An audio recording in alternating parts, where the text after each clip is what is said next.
ఆ press meet లో YCP ప్రభుత్వం గొప్పగా చేసింది రైతాంగానికి, ఈరోజు కూటమి ప్రభుత్వం ఏమీ చేయట్లేదు, మేము ఆ రోజు గొప్పగా 13,000 ఇచ్చాం, వీళ్ళు 20,000 ఇస్తున్నారు, 13,000 20,000 కన్నా ఎక్కువ అని చెప్పేటువంటి ఒక ప్రయత్నం.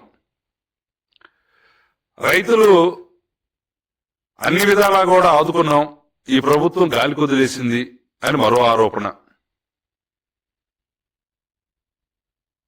పెద్దలు ఎంవీఎస్ నాగిరెడ్డి గారికి వ్యవసాయం పట్ల గాని విధి విధానాల పట్ల గాని చాలా స్పష్టమైనటువంటి అవగాహన ఉన్నది అని చెప్పేసి నేను అనుకుంటా ఉన్నాను.